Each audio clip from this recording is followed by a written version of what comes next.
마태복음 6장 12절입니다. 마태복음 6장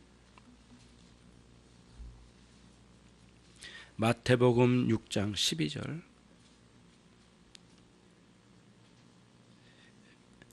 같이 읽습니다. 우리가 우리에게 죄 지은 자를 사하준 것 같이 우리 죄를 사하여 주옵시고. 아멘. 우리가 우리에게 죄 지은 자를 사하준 것 같이 우리 죄를 사하여 주옵시고.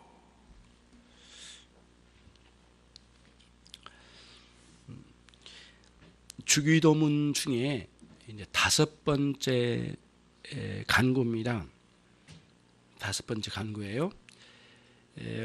이제 지난 주에는 일용할 양식을 주옵시고라고 하는 그런 기도였습니다. 오늘은 나의 죄를, 우리의 죄를 용서해 주시기를 간구하는 기도입니다. 특별히 우리가 좀 생각을 하나 해야 될 게 있는데, 주기도문은 큰 텀으로는 2텀으로 되어 있지만 자세히 들어가면 6텀으로 나뉘어졌다고 말씀을 드렸습니다. 그러면 뒤에 있는 3가지의 간구는 우리와 직접 관련이 있는 간구를 하나님 예수님께서 가르쳐 주셨어요. 그런데 아주 독특한 면이 하나 있습니다. 한글 성경에는 그 빠져 있는 단어가 하나가 있는데, 이게 뭐냐면은 3군데가 두 군데가 빠졌네요. 2군데에 빠져 있습니다. 그게 뭐냐면은 일용할 양식을 주옵시고 라고 하는 말씀과 그 다음 오늘 우리의 죄를 사하여 주옵시고 라고 하는 사이에 이 접속사가 하나가 빠졌습니다. 우리로 말하면 그리고, 앞에 일용할 양식을 주옵시고 그리고 또 쭉쭉쭉 나가다가 우리의 죄를 사하여 주옵시고, 그리고 또 다음에는 그리고 시험에 들게 마옵시고, 이렇게 나왔어요. 그러니까 그리고가 가운데 들어있는 거죠. 이게 무슨 뜻이냐면은 앞에 우리가 일용할 양식을 매일 하나님 주셔서 먹고 살지 않습니까? 같은 맥락으로 똑같이 우리에게 절대적으로 필요한 것은 우리에게 용서의 은혜가 매일 필요하다는 거예요. 자, 매일 일용할 양식도 필요하지만 매일 필요한 것은 우리 영혼에 하나님의 용서의 은혜가 필요하다는 거예요. 그리고 다음 주에 하겠지만은 매일 우리에게 필요한 건 뭐냐면은 오늘 또 시험에 들게 하지 마옵소서. 그래서 이 마태복음 6장에 나와 있는 이 주기도문 안에 특별히 3가지 뒷부분에 나와 있는 3가지 우리와 직접 관련이 있는 간구 3가지는 하나의 문장 안에 들어와 있다는 거예요. 그리고 동일한 맥락에서 구하라고 하는 기도문이라는 거예요. 이게 하나의 굉장한 특징이에요, 여러분. 그래서 여러분과 제가 이제 그러니까 일용할 양식으로만 살아갈 수 없는 사람들이라는 것을 여기서 가르쳐주고 계신 거예요. 그래서 매일 우리에게 필요한 것은 하나님의 용서의 은혜가 필요한 거예요. 용서의 은혜. 우리는 그거를 구하면서 살아야 돼, 매일. 그게 오늘 강력하게 마태복음 6장 12절에서 우리에게 주시는 강력한 메시지예요. 그걸 먼저 생각하고, 그러면 이제 오늘 내용으로 이제 들어가 보겠습니다. 매일 나의 죄와 우리의 죄와 매일 용서의 은혜가 이제 우리가 뒤따라 와야 되겠는데, 사람들은 일반적으로 이렇게 생각을 해요. 그 죄의식을 품고 있는 것은 우리의 그 생활의 마음을 편하게 자유롭게 만들지를 못하고, 죄의식에 우리가 묶여져 있다 보니까 뭔가 죄의식에 짓눌려 있는 것 같은 상황으로 살아가기 때문에 우리가 좀 침체된 삶으로 살아가기 때문에 그런 죄의식을 우리는 늘 떨쳐버리고 자유함 가운데 살아가는 것이, 그래서 그렇게 즐겁게 사는 것이 우리 생활에 유익하다라고 생각하는 부류가 있어요. 이게 대부분의 사람들이에요. 그러니까 죄의식을 자꾸 떨쳐버리는 거예요. 있긴 있는데 없는 건 아니에요. 누구나 죄의식 없는 사람 없거든요. 죄인들이기 때문에. 그러니까 거듭난 신자들에게도 마찬가지 죄의식은 항상 있는 거예요. 근데 그거를 그냥 늘 잊어버리고 망각의 그늘 아래 그냥 던져버리고 그냥 잊어버리는 것이 좋다. 이게 신앙생활에 우리에게 오히려 쉽게 가는 방식이다라고 하는 생각을 많이 가져요. 일반적으로. 이런 부류가 하나 있고요. 또 하나는 이런 부류가 있어요. 죄의식이 있는데 자기는 굉장히 남들은 죄의식도 갖지 않고 살아가는 방종의 삶을 살지는 모르지만 나는 달라. 나는 오늘 또 내가 죄인이라는 걸 인식하고 그리고 죄의식을 가지고 살아가. 그리고 그거를 죄의식을 품고 살아요. 사는데 굉장히 죄의식을 깊이 가지는데 그냥 거기에 머물러 있어 버려요. 그래가지고 교회에 나와서 얼굴 확 찡그리고 그냥 그 죄의식에 짓눌려 있는 게 굉장한 경건성을 유지하는 훌륭한 신자라고 하는 그릇된 자랑거리를 가지고 있는 사람도 있어요. 실제로 경건의 모양을 내는 거죠. 이렇게 그런 식으로. 근데 그게 이제 양쪽의 극단이에요. 죄의식을 아예 늘 떨쳐버리고 망각의 그늘에 던져버린 그런 사람과 또는 죄의식에 짓눌려서 늘 죄의식을 가지고 살아가면서 그러지 않고 방종하며 살던 사람과는 비교된 삶을 살고 있다고 하는 상당히 나름대로의 경건성을 자랑스러워하고 거기에 머물러 있는 사람, 이 두 부류는 비복음적이에요. 성경적이지 않아요. 그래서 누구나 다 용서받아 구원의 은총 안에 사는 사람들, 성도들도 죄의식이 항상 있어요. 왜? 신자 안에도 잔재하는 죄성이 있기 때문이죠. 그래서 오늘 예수님께서 우리에게 그 양극단을 가지 않고 성경대로 복음적으로 하나님 뜻대로 우리가 이 죄의식을 어떻게 처리해야 될 것인가의 문제를 제시해 주셨어요. 그건 뭐냐면은 우리의 죄를 사하여 주옵시고, 앞에서는 일용할 양식을 주옵시고, 그리고 우리의 죄를 사하여 주옵시고, 두 가지를 연결한 거예요. 그러면은 매일매일 죄의식이 떠오르는 게 사실인데 그런 죄의식을 가지고 주님 앞에 나아가, 하나님 앞에 나아가 이 죄를 사하여 주시기를 간절히 호소하는 마음으로 자신의 죄를 고백하고 그 죄를 용서해 주시기를 간구하는 기도로 나가라고 우리 예수님께서 우리에게 가르쳐 주셨어요. 이게 복음적인 길이란 거예요. 양극단이 아니라. 이게 신앙에 있어서 가장 건강한 신앙의 길이다. 우리 주님께서 그거를 우리에게 가르쳐 주셨어요. 예. 예. 오늘 이제 그런 내용을 첫 번째 메시지로 우리에게 주신 거예요. 예. 그러니까 무슨 뜻이냐면은 누구나 다 이 땅에 사는 동안에는 죄의식을 느끼거나 경험하지 않고 살아가는 사람은 단 한 사람도 없어요. 여러 가지 모양으로 때로는 세속적인 방식으로 그런 죄의식을 떨쳐버리기 위해서 심지어는 극단적으로 술을 마시거나 나쁜 짓을 저지르거나 마약을 하거나 온갖 향락에 깊이 빠져버리는, 그리고 과도한 취미생활 같은 데 빠져가지고 결국에는 자신 안에 있는 여러 가지 행복하게 하지 못하게 하는 수많은 죄의식들을 떨쳐버리는 그런 방식으로 살아가는 사람들이 참 많아요. 대부분의 사람들은 거기에 머물러 있는 것 같아요. 그리고 뭔가 어떤 종교에 심취하여 그 자리에 나가서 자기가 죄인이라는 것을 인식하고 여러 가지 방식으로 죄의식을 떨쳐버리는 종교의식에 참여해서 이거를 해결해 보려고 하는 수많은 사람들이 이렇게 있다란 거예요.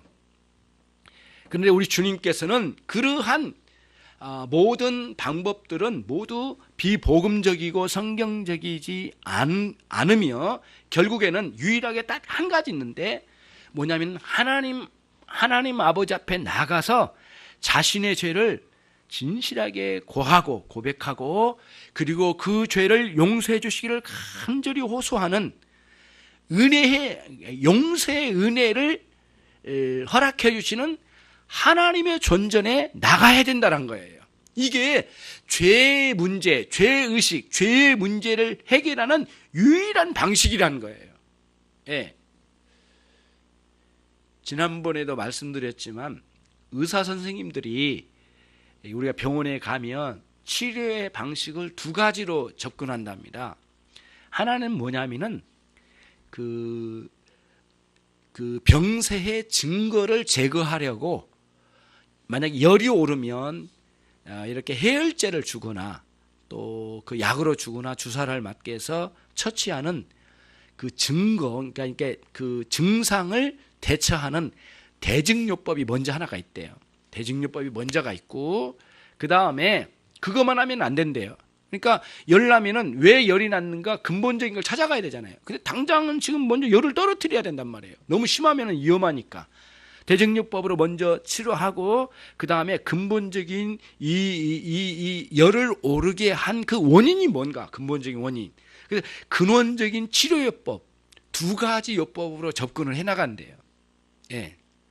여러분과 제가 이 땅에 살아가면서 죄의식을 느끼고 때로는 넘어지기도 해요. 그때마다 우리는 하나님 앞에 크게 위로받고 싶은 마음으로 예배당에 찾아가 기도를 해요. 하나의 대증요법이죠.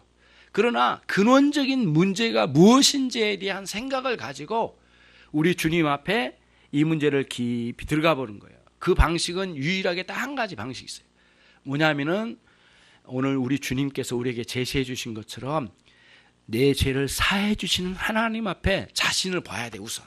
그리고 이 죄가 하나님 앞에 무엇인지 그러면서 이 죄를 해결해 주신 유일한 하나님의 방식은 복음적으로 제시해 주신 예수님을 통하여 우리를 사해 주시는 위대한 구원의 사죄의 은총의 세계를 복음적인 시각으로 깨달아가요. 모르는 건 아니지만 새롭게 하나님께서 그 방식으로 우리를 용서해 주신 것에 대한 감격으로 들어가는 거예요.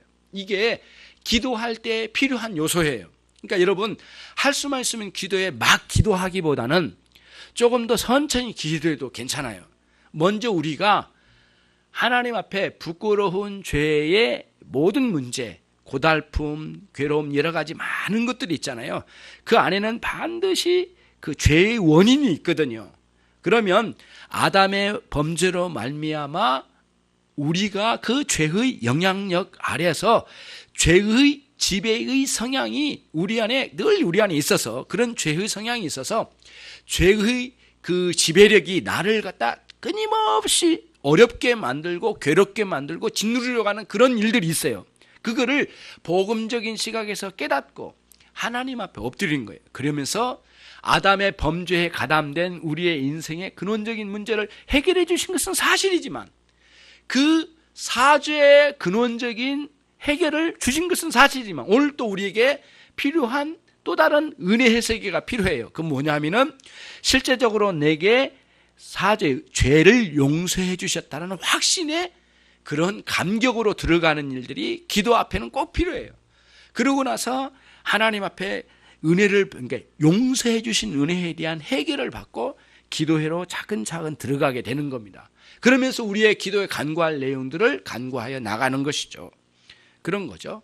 그래서 다음과 같은 용서에 대한 두 가지 종류의 용서를 한 가지 용서인데 사실상 그러니까 구분을 해보자면 두 가지로 구분이 돼요. 구원받은 성도들은 먼저 어떤 용서를 받았냐면은 영원한 하나님의 용서를 받았어요. 이미 구원받은 성도들은 이미 용서받았는데 영원한 용서를 받은 거예요. 그 뭐냐면은 과거, 현재, 미래의 모든 시간적 개념을 초월하여 우리 인생 한 번의 모든 죄를 용서해 주신 영원한 용서가 있어요. 이거를 우리는 다른 말로는 원론적인 용서라고 이렇게 표현을 해요. 원론적인 용서, 영원한 용서라고 그래요. 예수님 믿는가? 그렇죠. 누군가 나에게 복음을 전해줬습니다. 그래서 예수님을 알게 되었고 그리고 나의 죄를 깨닫게 되어서 너무 부끄러운 내 죄를 용서해 주시기를 간절히 소원하는 마음으로 하나님께 나갔어요. 그랬더니 하나님께서 내가 너를 용서하기 위하여 독생자 예수 그리스도를 너희 가운데 보냈느니라. 그를 의존하여 믿어라. 그리고 너의 죄를 대신하여 그가 죽었으니 너는 너의 죄를 모두 고백하고 내게 오면 모두 용서가 되느니라 라고 하는 이런 복음을 듣게 된 거예요. 처음에는 믿음이 오지 않았지만 자꾸 들려준 복음이 내 귓가에서 떠나질 않아요. 마음에 자리를 잡고요. 이 복음이 살아 움직인 것 같은 느낌으로 다가온 거예요. 그래서 실제로 나가서 회개하여 예수님, 내 죄를 회개하고 예수님을 내 인생 가운데 받아들이고 하나님을 의존하는 참된 신앙 안으로 들어갔어요. 그때에 하나님 우리에게 천번에 허락해 주신 게 영원한 용서예요. 원론적인 용서라고 하는 거죠. 문제는 그 다음이에요. 영원한 용서를 받은 신자가 되고 난 뒤에도 여전히 우리에게는 죄의 잔재들이 남아있어요. 그런 잔재들이 남아있기 때문에 끊임없이 예수님 믿고 난 뒤에도 이미 다 원론적인 용서가 있지만은 죄의식이 항상 남아있어요. 죄의 문제가 남아있어요. 예. 그 문제는 뭐냐 하면은 우리가 이미 받은 영원한 용서의 기반 위에 매일 반복적으로 용서의 경험이 필요하게 된 거예요. 그래서 그거를 경험적 용서라고 그래요. 자, 경험적 용서, 아까 영원한 용서, 경험적 용서 두 가지가 함께 병행될 때만이 진정으로 신자의 삶이 정상적으로 갈 수가 있다는 거예요. 이 중에 하나만 가지고는 절대 살아갈 수 없다는 거예요. 예. 그게 오늘 이 본문의 핵심이에요, 여러분. 근데 여러분 너무 오랜 세월 동안 영원한 용서 하나에 매달려서 있고 그냥 거기 머물러 있는 것은 구원파들이 강조하는 요소예요. 그래서 구원파는 너의 거듭남이 언제냐? 너의 영원한 용서 받은 날이 언제야? 그 날짜를 찾아봐서 물어봐요. 그래서 대답 못하면 너 꽝이 아니야. 너 다시 하나님께 용서받기 위해서 하나님께 나가야 되겠어. 그렇게 이야기를 해요. 그런데 용서받았다고 나는 거듭난 게 몇 년 전이었는데 나는 진짜 주님을 영접했다고 그러면 근데 왜 오늘 너 회개해? 회개할 필요 없어 이제는. 이렇게 구원파가 이야기한 건 뭐냐면은 영원한 용서만을 생각하기 때문이에요. 그래서 실제로 구원파와 같은 그러한 이렇게 모임에 가면 이렇게 회개 기도를 신자들에게는 하지 말라고 그래요. 심지어는 기도를 못하게 막는 그런 일들까지 있어요, 여러분. 여러분 잘 알아야 돼요. 그래서 구원파가 굉장히 거듭남에 대해 강조한 이유가 그쪽에 있는 거예요. 강조한 그 자체가 좋을지 몰라도 결국에는 경험적 용서가 항상 신자에게 필요하다는 이 진리를 놓쳐버린 거예요. 그러니까 우리 신자들이 정말 은혜 안에 활발히 살아가지 못한 이유가 뭐냐?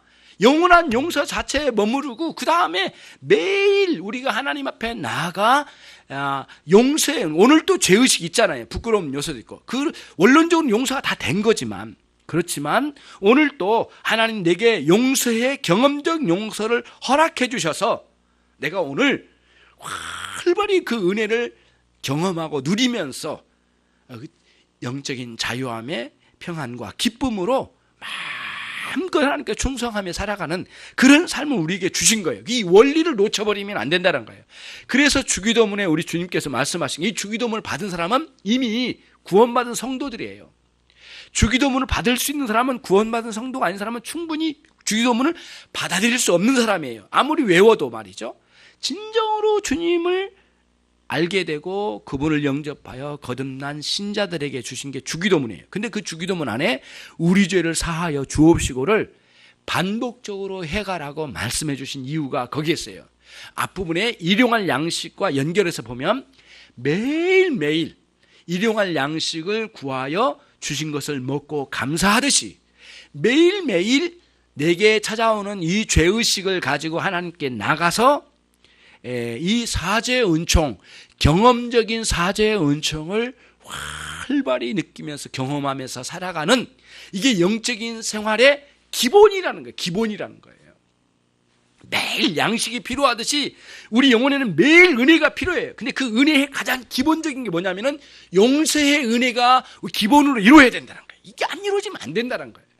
이게 우리 주님께서 이 비밀을 가르쳐 주신 거예요. 이게 신자에게 있어서의 은혜의 비밀은 이거예요. 이거를 못 누리면 안 된다는 거예요.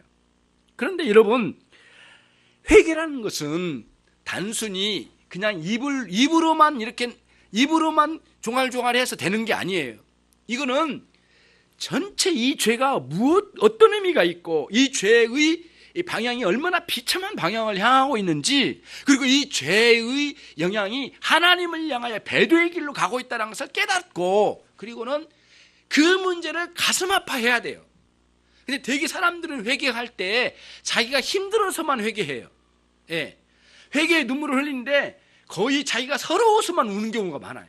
그거는 진정한 회개로 못 들어갈 때예요. 그러면 진정한 회개는 뭐냐면은 내가 죄를 범할 때에 살아계신 우리 하나님 아버지의 마음이 얼마나 아프셨을까의 문제를 가지고 진정으로 회개해 가야 돼요. 그래서 하나님과 나 사이의 관계를 꿰뚫어 보면서 이렇게 기도를 나가야 돼요. 예. 여러분, 자식이 잘못했어요. 매를 들었어. 그냥 막 우는데 아픈 것만 가지고 울고 있어요, 얘가. 자기가 잘못한 거에 대한 가슴 아픔으로 우는 게 아니라 아픈 것만 울고 있어요. 그러면 여러분, 좀 더 때려야 되겠죠. 그렇지 않아요? 더 이제 이걸 깨달을 때까지 해야 되잖아요. 꼭 뭐 물리적으로 때린 것만이 아니라 더 깨우쳐 해줘야 되겠죠. 그러듯이 하나님 앞에 회개할 때 자기가 잘못하여 괴로움 속에 빠진 것만 가지고는 서러워서 우는 경우가 많은데, 그거는 거의 회개의 진정한 의미 자리로 못 들어가 버리고 나와버린 경우가 많아요. 그냥 자기는 회개한 줄 알아요. 진정으로 회개는 살아계신 우리 하늘에 계신 아버지의 마음을 아프게 해드린 것, 내가 그분의 은혜를 입었는데도 불구하고 배도의 길을 가고 등을 보인 것 같은 이 부끄러운 이 행태, 하나님의 마음을 아프게 해드린 것에 대한 간절한 얘기의 마음에 쓰라림으로 기도하는 회개 자리로 들어가는 거예요. 그게 핵심으로 들어가는 거예요. 그러면서 하나님께 용서의 은혜를 간절히 호소하는 거예요.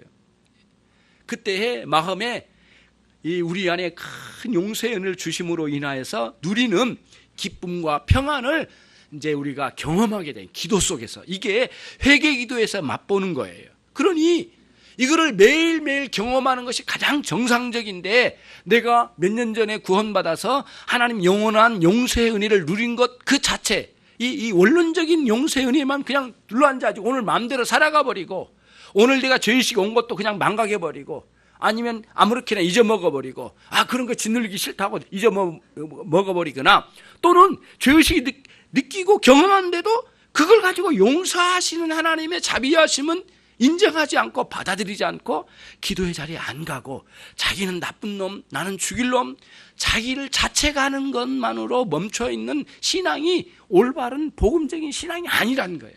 그게 깨우쳐져야 돼요. 우리가 이 부분을 양쪽 극단을 제거하고 돌아와서 복음적인 신앙으로 매일 용서의 은혜를 구하는 그러한 신앙으로 여러분들이 돌아와야 된다는 거예요. 이게 영적인 기독교 신앙의 영적인 원리예요. 이 원리를 벗어나면 훌륭한 신앙으로 잘할 수가 없어요. 그래서 아우구스티누스가 이제 이렇게 이야기해요. 옛날에 내가 어렸을 때 저지른 죄악이 거듭나고 난 이후에 주님의 은혜를, 영원한 용서의 은혜를 누리고 있는 지금 어느 날 갑자기 옛날에 저지른 그 죄가 떠오른대요. 분명히 용서해 주셨다는 확신이 들었고 이미 그 문제 가지고 회개도 했단 말이에요. 그런데 또 떠오른대요. 아우구스티누스는 이 문제를 어떻게 해결한 줄 아세요? 많은 사람들이 이거를 그냥 떨쳐버리고 잘못된 생각이다, 이미 용서받았는데, 이렇게 버린다는 거예요. 근데 아우구스티누스는 그러지 말라는 거예요. 네가 지금 어떤 죄 가운데 현재 머물러 있는지 모르고 그 더러움 가운데, 흉악한 죄 가운데 머물러 있는 너 자신을 깨닫지 못하니까, 그게 죄인지도 모르고 눌러 있으니까 옛날의 죄까지 기억나게 하시는 하나님의 역사로 회개의 자리로 너를 인도하시려고 그 기억나게 하신대요. 그러니까 여러분, 오래전에 저지른 그 죄악이 또 떠오르거든 그 문제에 대해서 가슴 아파하고 다시 내 지금 현재에 머물러 있는 죄의 현장을 이렇게 뭐랄까요, 다시 한번 이렇게 감찰해 볼 수 있는 필요가 있어요. 내려다 봐야 돼, 내 자신을. 내가 얼마나 부끄러운가. 이전까지 내가 하나님의 은혜에 감사하며 감격하며 살던 내 인생이 이제는 전혀 그런 감사도 없고 내 마음에 누구에게 말도 하지 않았지만 끝없이 불평이, 불만이 이 마음에 가득한 거예요, 이거를. 예. 그거를 사람들에게 표현하기도 하고, 아니면 표현하지 않고 자기 마음에 꽉 가지고 있고, 때로는 제일 친한 부모에게, 제일 가까이 있는 자식에게, 제일 가까이 있는 남편과 아내에게 그걸 투덜거리면서 이야기했지만 사실은 그 모든 것은 하나님을 향한 원망의 투덜거림이란 거예요. 남편이 아니에요. 아내가 아니에요. 자식, 부모가 아니에요. 하나님께 한 거라, 하나님께. 예. 그 원리가 어디에 있느냐면, 여러분, 이스라엘 백성들이 물을 달라, 양식을 달라, 막 돌을 던지면서 모세에게 던졌어요. 이 모세가 너무 마음이 아파가지고 산으로 올라갔어요. 그래가지고 하나님께 기도했어요. 하나님, 정말 괴롭습니다. 내가 저들을 인도해 온 겁니까? 내가 의도해서 온 겁니까? 내 뜻대로 온 겁니까? 하나님 아버지 뜻대로 저들을 데리고 인도하라고 해서 인도했는데 나를 잡아 죽이려고 합니다. 오늘 나 너무 괴로워서 힘들겠습니다. 그랬더니 하나님 뭐라고 하신 줄 알아요? 모세야, 너를 향하여 돌을 던진 게 아니라 나 여호와를 향하여 대적하느니라, 이렇게 이야기했거든요. 같은 원리예요. 여러분들이 누구에게 욕설을 하거나 원망하거나 불평하거나 폭행하는 모든 것은 하나님을 향한 싸움이에요. 얼마나 부끄러운 거냐고요. 그 원리를 잘 생각해요. 하나님께서 하나님의 형상으로 그 한 인생을 거기에 두셨는데, 지어서 두셨는데, 그 하나님의 형상으로 지음받은 그 한 사람을 향하여 욕하고 대적하고 때리고 비난하고 그렇게 함으로 인해서 하나님이 두신 그것을 원망하고 제거됐으면 좋겠고, 그렇게 해가지고 하나님을 향하여 대적하는 길로 간다는 거예요. 그런 인식을 가지고, 죄의식을 가지고 말이죠, 현재의 내 부끄러움을, 내면을 다 들어보고 하나님 앞에 내가 얼마나 지독한 죄인지를 깨닫고 또 엎드린 거예요. 이미 구원받은 성도이지만 말이죠. 그런 원리 안에서 여러분들이 벗어나면 안 돼요. 그래서 그러한 단순히 영원하고 원론적인 용서에만 멈추지 마시고, 여러분과 저는 어떻게 해야 되겠어요? 예? 어떻게 해야 되겠어요? 매일 반복적인 용서요, 매일 새롭게 다가오는 반복적인 용서요, 경험적인 용서의 은혜를 누리셔야 된다는 거예요. 이거를 사죄의 은총이라고 그래요. 사죄라는 게, 사자가 뭐냐면은 용서할 사자거든요. 죄를 씻어주시는 은혜, 죄를 감해주시는 은혜, 그거거든요. 그 은혜를 누리는 거예요. 그래서 여러분, 이제 심리학을 공부하신 분도 있는데, 이 대부분의 심리적인 괴로움과 또 여러 가지 심리적으로 마음의 어려움을 경험하신 분들이 대부분 이 문제에 걸려 있대요. 어떤 문제예요? 하나님의 사죄의 은총에 현재적인 오늘의 경험적인 사죄의 은총을 못 경험할 때 오는 일이래요. 하나님의 풍성한 사죄의 은총을 누리게 되면 이런 여러 가지 심리적인 괴로움이나 이런 그 발생되는 것들이 거의 대부분 해결이 된다는 거예요. 이게 너무 과도하게 많이 나가버리면 어렵지만은, 참 그 고쳐진 게 오랜 세월이 또 필요하겠지만, 사죄의 은총의 은혜를 오늘 또 누리신 여러분 되시길 바랍니다. 성경적인 증거를 한번 찾아볼게요, 여러분. 한번 같이 한번 찾아보시죠. 로마서 7장입니다. 그러니까 예수님 믿고 난 뒤에도 죄의식이 있는 상태가 있다. 요거 증거를 드릴게요. 바울 사도의 증거입니다. 로마서 7장, 여러분 성경 로마서 7장 22절부터 끝절까지 한번 제가 읽어볼게요.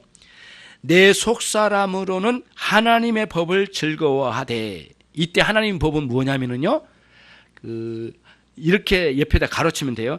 하나님의 은혜의 지배력, 그렇게 쓰세요. 은혜의 지배력. 법이라는 용어에 은혜의 지배력, 힘이죠. 은혜의 지배 힘, 지배하는 힘, 지배력을 즐거워하되 내 지체 속에서 다른 한 법이 내 마음의 법과 싸워 내 지체 속에 있는 죄의 법 아래로 나를 사로잡아 오는 것을 보는도다.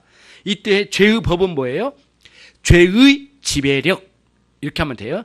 죄의 지배력 아래로 나를 잡아오는도다. 그러니까 내 안에는 은혜의 하나님의 은혜의 지배력이 있어요. 근데 동시에 또 하나는 뭐예요? 내 안에는 죄의 지배력이 가지도 있다는 말이에요. 이게 둘 지금 싸우고 있다는 거예요. 이게 누가 쓴 거예요? 이 로마서는 누가 이렇게 바울 사도가 하는 거예요. 근데 바울 사도가 이걸 쓸 때는 가장 신앙이 뛰어났을 때예요. 그러니까 아무리 훌륭한 신자일지라도 양쪽의 죄의식이 이렇게 있다는 거예요, 우리 안에. 그거를 부정하지 말라는 거예요. 그러면서 이제 24절에 감사를 해요. 뭐라고 하냐면 우리 주 예수 그리스도로 말미암아 하나님께 감사하리로다. 왜 감사할까요? 이거를 예전에는 몰랐단 말이에요. 그리고는 죄의 종으로 막 살았는데 예수님 믿고 난 뒤에 보니까 하나님의 은혜의 지배력을 느끼게 되고, 또 하나는 뭐냐면은 죄의 지배력도 같이 동시에 느끼는데 이거를 볼 수 있었어요. 그러니까 너무 감사한 거예요, 이거를. 야, 정말 이게 있었구나란 말이죠. 감사했어요. 그런즉 내 자신이 마음으로는 하나님의 은혜의 지배력을, 육신으로는 죄의 지배력을 섬기노라. 이 육신은 이러고 육적인 욕망은 이렇게 죄의 지배력 안에 가고 싶고, 또 그 다음에 내 은혜의 믿음의 세계는, 믿음의 마음은 어때요? 하나님의 은혜의 지배력이 있고 싶어요. 양쪽이 막 싸우더라는 거예요. 그런 아무리 훌륭한 신자도 죄의식이 있다. 그 다음 또 하나 찾아볼게요. 요한일서 1장을 한번 보십시다. 요한일서 1장 9절하고 10절입니다.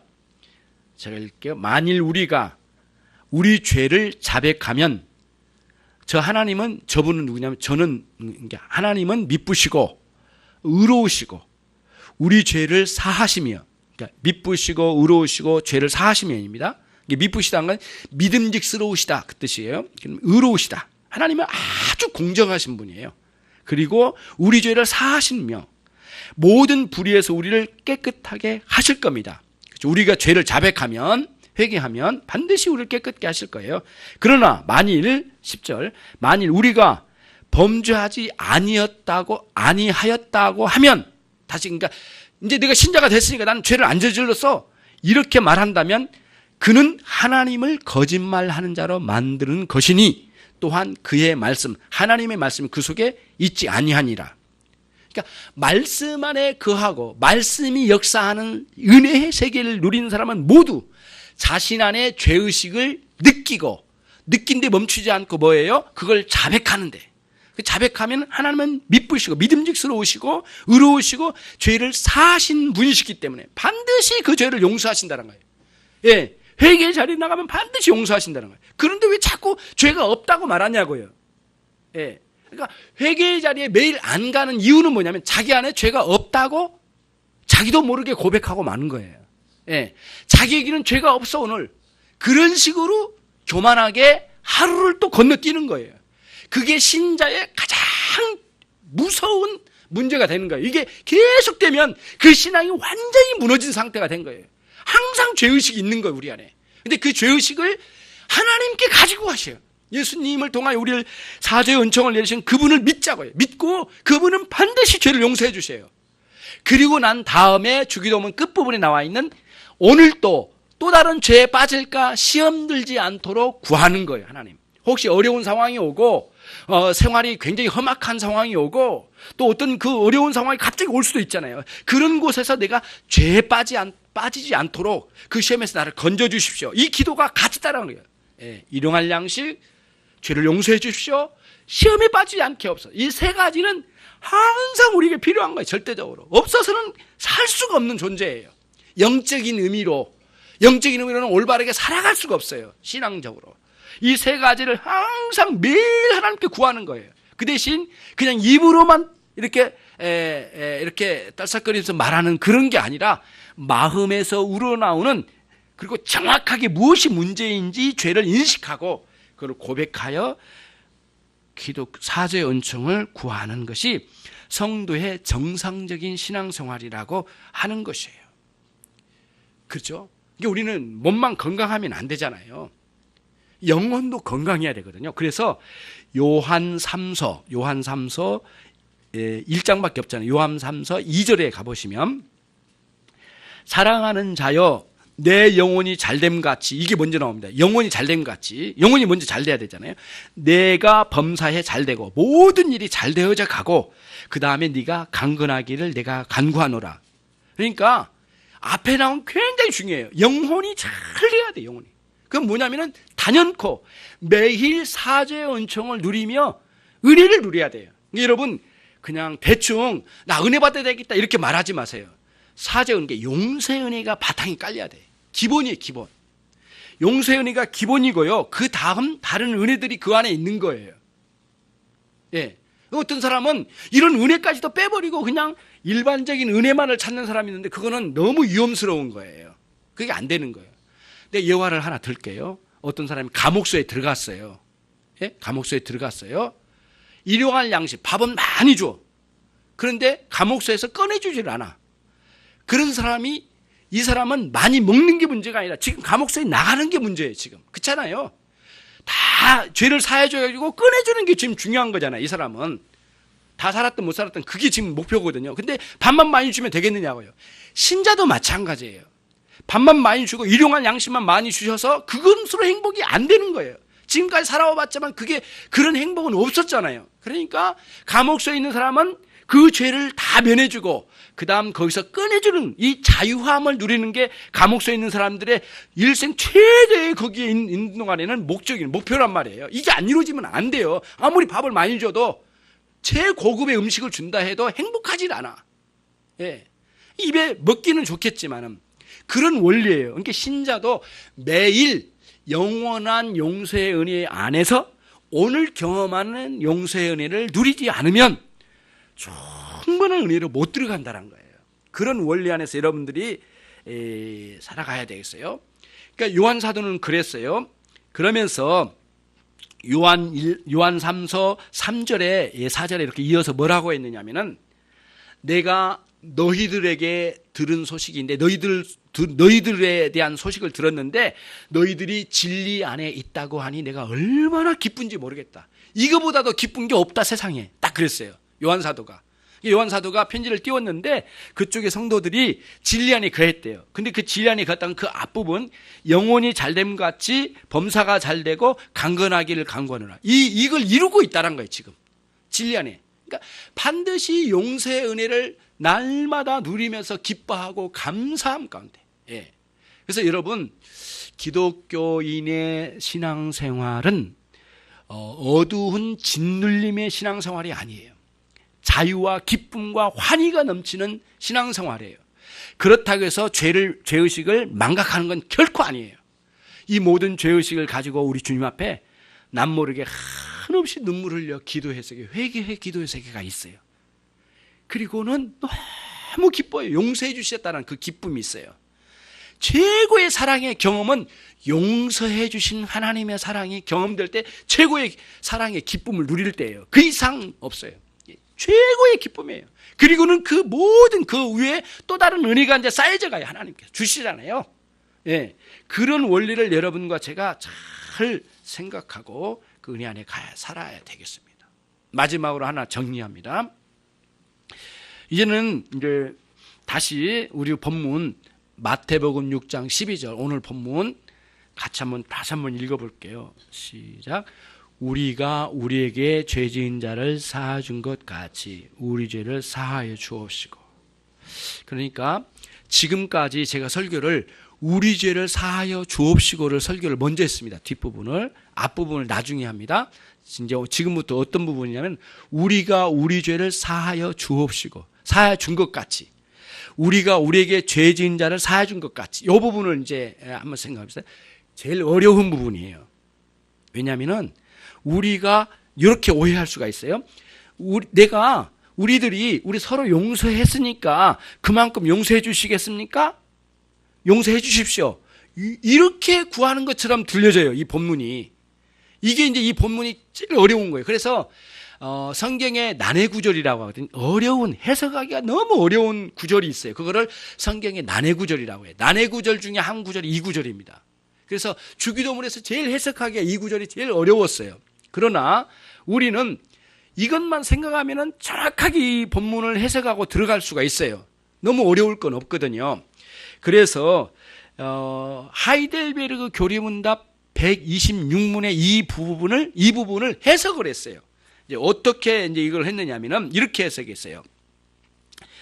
주님의 은혜의 증거가 내 안에 있어서 우리가 우리 이웃을 이렇게 용서하기로 굳게 결심한 것처럼 우리의 죄를 용서하여 주옵소서. 이렇게 합니다. 자, 말이 좀 어려운가요? 이런 거예요. 풀어가면은 내가 이렇게 주기도문으로 나를 용서해 주십시오라고 하는 기도하기 이전에 이미 내 안에는 하나님이 내 죄를 용서해 주셔서 그 용서의 은혜를 가지고 그 용서에 기반해서 내가 저 친구의 죄를 용서해 주었습니다. 나에게 잘못한 거를. 그러니까 그 친구를 용서하신 것은 주님의 은혜가 먼저 있었죠. 그러니까 무슨 말이냐면은 내가 이웃을 용서하고 친구를 용서할 수 있는 근거는 하나님의 은혜였습니다. 그 은혜에 기반하여 용서했거든요. 그리고는 그 근거, 그러니까 내가 이 형제를 용서할 수 있는 근거는 하나님의 용서였습니다. 그리고는 이 하나님의 근거된 그 은혜가 증거로 드러났는데 그 증거는 뭐예요? 형제를 용서한 거예요. 증거라고 하는 것은 하나님의 은혜가 밖으로 드러나 확증시키는 재료거든요. 밖으로 튀어나오는 재료예요. 그잖아요. 이게 드러난 거잖아요, 이제는. 그 드러난 그 증거잖아요. 그러면 그 증거가 일어나기 전에 근거가 있어야 돼. 뭘 근거로 이렇게 용서할 수 있었는가? 그건 단연코 하나님의 영원한 용서였다는 거예요. 영원한 용서에 기반하여 형제를 용서하게 됐다는 거예요. 여기에 기가 막힌 주님의 이 뜻이 있으신 것 같아요. 여러분이 회개기도 갈 때에 이런 거예요. 내가 오늘 오늘 내가 친구와 싸워서 다퉜어요. 그래서 친구와 아주 안 좋은 상황이 일어났어요. 그리고는 내가 기도하러 가요. 근데 그 기도하러 갈 때는 두 가지를 다 가지고 가야 된다는 거예요. 원리가 어떤 거예요? 하나는 하나님이 영원한 용서의 은혜를 주셨다는 거 하나의 근거를 하나 먼저 품고, 또 하나는 뭐냐면은 내가 다퉜어요. 참 힘들었지만 마음도 상했지만은 또 하나님께 기도해 보니까 참 내가 이 형제를 용서해야 되겠어요. 그래서 형제는 그걸 받아들이지 않기도 하고 그럴 수도 있지만은 가서 내가 정식으로 용서를 빌었어요. 예, 용서했어요. 그리고 용서를 해주고 또 내가 용서를 빌기도 하고 용서해 주기도 하잖아요. 그러니까 근거와 증거 두 가지를 가지고 하나님께 나가야 된다는 거예요. 이게 회개 기도의 하나의 비밀이라는 거예요. 왜 그러냐면 여러분, 영원한 용서는 알고 있어요. 그러나 형제가 다퉜어요. 그리고는 진짜 원수 같은 상황이 됐어. 이 상황을 그냥 그대로 놔두고 하나님께 나가 용서를 구할 때는 이 기도 자체가 나오지를 않는 거예요. 그래서 예수님께서 말씀하셨어요. 혹시 네가 예물을 가지고 예배당에 나가서 드리려고 할 때, 혹시 가지고 갈 때 형제와 다투어서 원망 들을 만한 요소가 있거든. 이 예물을 제단에 내기 전에 그 자리에다 놔두고, 옆에다 놔두고 맡겨놓고 다시 가서 형제와 서로 화해하여 용서를 나누고 난 다음에 예물을 드리라, 이렇게 말씀하셨어요. 이 원리가 뭐냐면은 정말 우리 안에는 하나님의 은혜를 받았으면 은혜 받은 증거로 드러내야 되는 거예요. 용서가 있어야 돼요. 그래서 용서해준 그 증거를 가지고 가는 거예요. 참 힘들죠. 용서하기가 너무 힘들어요. 너무 그 형제가 나에게 너무 잘못했기 때문에. 그러나 죽어지는 거예요. 희생하는 거예요. 넘어지는 거예요. 엎드려지는 거예요. 그래서 그 형제를 용서하고 우리 주님의 용서하심에 그 기반에서 용서해주고 그 근거와 증거 두 가지를 가지고 하나님께 나가는 거예요. 근본적인 조건은 근거예요. 그렇잖아요. 근본적인 조건이에요. 이게 근거거든요. 근본적인 조건은 하나님의 은혜라고 하는, 용서의 은혜라고 하는 조건을 가지고 우리가 실제로 타인을 하나님의 은혜로 말미암아 용서해 주신 충분한 그런 재료를 가지고 하나님께 가는 거예요. 그때 하나님 우리의 회개 기도를 받으신다는 거예요. 이 원리 안에 있다는 거예요. 이게 비밀이라는 거예요. 우리는 우리 생각대로 막 나가버리지만은 하나님은 중요한 용서의 은혜의 어떤 복음적인 길을 우리에게 제시해 주신 거예요. 어디서요? 오늘 주기도문 6장, 마태복음 6장 12절에서 이 길을 가르쳐 주신 거예요. 이 앞으로 우리가 어떤 삶을 살아야 될지는 분명하거든요. 예. 여러분, 누구와 싸우고 가서 기도해봐요. 기도가 됩니까, 여러분? 예. 기도 되신 분은 정말 이상한 사람이에요. 또 다른 기독교를 만들어낼 거예요. 절대 기도가 안 돼요. 다투고 나서 마음이 완전히 상한 상황, 기도가 됩니까? 단 한마디도 나오질 않아요. 하긴 하죠. 그러나 거의 생각 없는 거예요. 마음도 없는 기도겠죠. 그런 기도를 안 된다는 거예요. 그래서 마지막 정리해 보면 용서는 두 가지인데요. 하나님께서 우리 인간을 용서해 주신 용서가 있고요. 사람이 사람을 용서하는 용서가 있어요. 하나님께서 우리 인간을 용서하실 때에는 절대적인 용서예요. 왜 절대적이냐? 하나님은 다른 것에 기대어서 의존해서 용서하신 분이 아니에요. 하나님 당신 자신의 사랑으로부터, 당신 자신의 사랑의 성품으로부터 나온 용서예요. 근데 우리의 용서는 그게 아니야. 우리 용서는 하나님의 용서에 의존해서 용서하는 거예요. 예, 이게 기본이에요. 그래서 하나님의 용서는 절대적이라는 게, 하나님은 누구의 어떤 존재에 기대어서 우리를 용서해 주시는 게 아니라 하나님 당신 자신의 무한한 사랑으로부터 나온 용서예요. 근데 우리는 하나님의 그 사랑, 그 용서의 은혜에 기대어서 용서하게 되는 거예요. 그때에 두 가지로 흘러가요. 하나는 소극적이고 하나는 적극적이에요. 사람이 사람을 용서할 때는 소극적인 것과 적극적인 있는데, 하나 뭐냐면은 용서가 이런 용서가 있어요. 그래, 네가 잘못한 것, 그래 알았다, 됐어, 이렇게 하면은 소극적인 용서예요. 그리고 돌아서서 다시는 그 인간 안 볼 거야, 이렇게 하면은 그거는 소극적 용서도 아닐 뿐만 아니라 소극적인, 이게는 충분한 용서가 안 돼. 그러면 용서는 적극적인 용서까지 가야 진정한 용서인데, 뭐냐면은 관계 회복이에요. 사랑으로까지 나가지 않으면 진정한 용서라고 말할 수가 없게 되는 거예요. 자, 그래서 그 성경적 증거를 마지막으로 정리하고 내리겠습니다. 신약 성경 골로새서 3장입니다. 소극적인 용서와 적극적인 용서를 증거하는 골로새서 3장 13절로 14절 제가 읽을게요. 누가 누구에게 불만이 있거든 서로 용납하여 피차 용서하되 주께서 너희를 용서하신 것 같이 너희도 그리하고 이 모든 것 위에 사랑을 더하라. 이는 온전하게 매는 띠니라. 골로새서 3장 13절로 14절입니다. 먼저 누가 누구에게 불만이 있거든, 원망하고 서로 아픔이 있거든 서로가 서로에게 서로 용납하고 서로 용서해라. 이게 첫 번째고, 두 번째 그 다음에 뭐라고요? 이 모든 것 위에 무엇을 더하라? 사랑을 더하라. 플러스 원이에요. 원 플러스 원이에요. 반드시 용서와 뭐 하나가 더 가야 돼요? 사랑이 가야 돼요. 그게 진정한 완전한 관계 회복까지 안 가면 그게 용서가 아니라는 거예요. 예.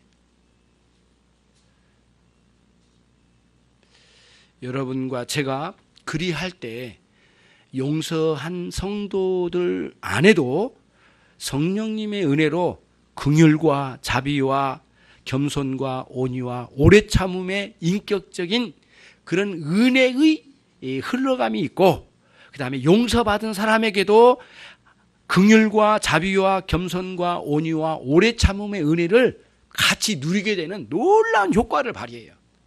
이게 이제 인격에서 인격으로 흘러가요. 예, 가슴에서 가슴으로 흘러가거든요. 이런 용서의 은혜를 마음껏 누리면서 이 형제 간의 삶이 꼭 주어져야 되겠고, 만약에 이거 안 이루면 하나님 기뻐하지 않으셔요. 여러분의 인생을. 하나님 기뻐하지 인생을 왜 살아요? 그렇게 반드시 이제는 회복돼서 하나님 기뻐하신 인생을 살려면 하나님의 영원한 용서하심과 현재적인 용서를 누리면서 형제를 그렇게 용서해 준 데까지 나가는 참으로 신자다운 삶을 사시는 그런 여러분 모두 되시기를 주님의 이름으로 축원합니다. 기도하겠습니다. 이 시간 우리 같이 함께 기도합시다. 이 사죄의 은총을 풍성하게 누리도록 우리를 용서해 주시고 그 은혜로 이끌어 주옵소서. 같이 기도하겠습니다.